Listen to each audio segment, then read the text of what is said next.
Hello students, कैसे हैं आप लोग। आज हम पढ़ेंगे ध्रुव यात्रा कहानी का सारांश। पिछली वीडियो में हमने पंचलाइट कहानी का सारांश पढ़ा था।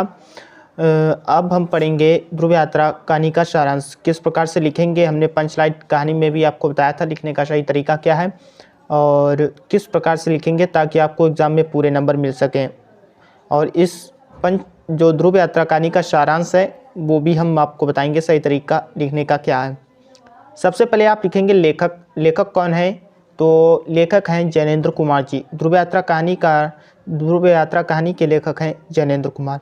उसके बाद सारांश, अगर आप चाहें तो हेडिंग वाइज लिख सकते हैं, नहीं तो आप डायरेक्ट भी लिख सकते हैं। तो सबसे पहले हेडिंग डालेंगे आप सारांश। कहानी का मुख्य पात्र राजा रिपुदमन बहादुर उत्तरी ध्रुव जीतकर यूरोप के नगरों की बधाइयाँ लेते हुए मुंबई और फिर वहाँ से दिल्ली आते हैं। उनकी प्रेसी उर्मिला अन्य खबरों की तरह इस खबर को भी पढ़ती है, लेकिन किसी भी प्रकार की व्याकुलता या जिज्ञासा को प्रकट नहीं करती है। इस जो कहानी है, इस कहानी में एक राजा होता है और उसकी एक प्रेमिका होती है जिसका नाम है उर्मिला। उर्मिला का एक पुत्र होता है, लेकिन जो राजा और उर्मिला की शादी नहीं हुई होती है। उर्मिला अभी कुमारी ही है, लेकिन उसके एक पुत्र हो गया है। उसके जब एक पुत्र नहीं हुआ था, उससे पहले उर्मिला ने राजा से कहा था कि शादी कर लो। तब राजा ने कहा था अभी इतनी जल्दी क्या है, अभी नहीं करेंगे। और जब उसके एक पुत्र हो जाता है और राजा यात्रा करके आता है, तब राजा कहता है कि शादी कर लो, तब उर्मिला मना कर देती है।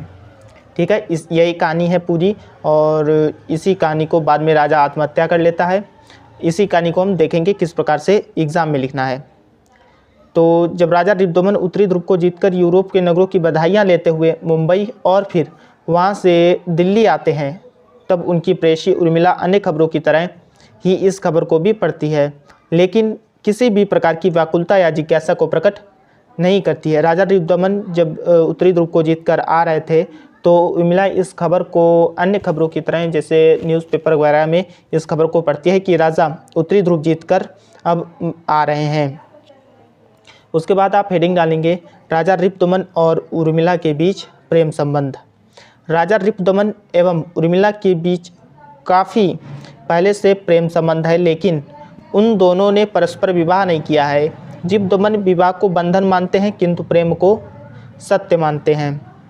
देखिएगा, यहाँ पे बताया गया कि राजा रिपुदमन एवं उर्मिला के बीच काफ़ी पहले से प्रेम संबंध था, लेकिन उन दोनों में परस्पर अभी विवाह नहीं हुआ है।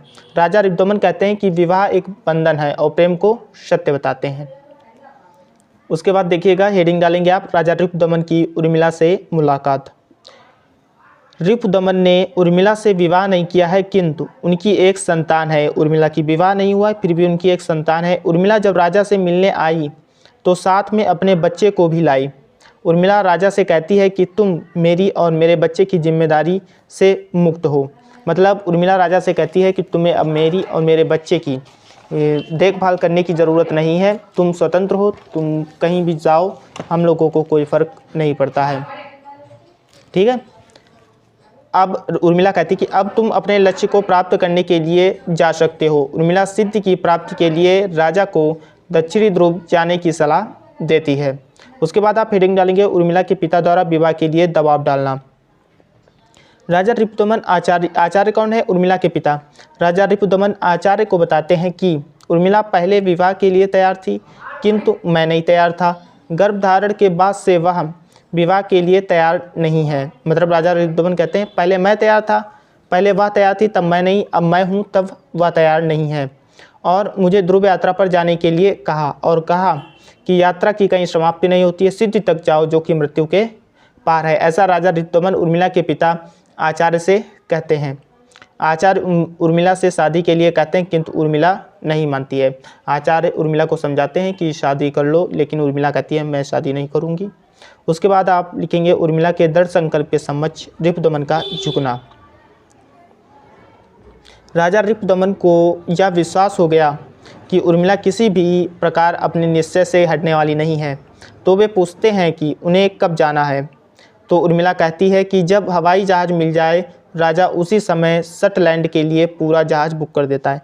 मतलब राजा रिपुदमन जो हैं वो उर्मिला से पूछते हैं कि हमें यात्रा के लिए कब जाना है। तो उर्मिला कहती है कि जब हवाई जहाज़ मिल जाए तब चले जाना। तो उसी समय जो राजा है सटलैंड के लिए पूरा जहाज़ बुक कर देता है, जो कि तीसरे दिन जाने वाला था। इतनी जल्दी जाने की बात सुनकर उर्मिला भावुक हो जाती है।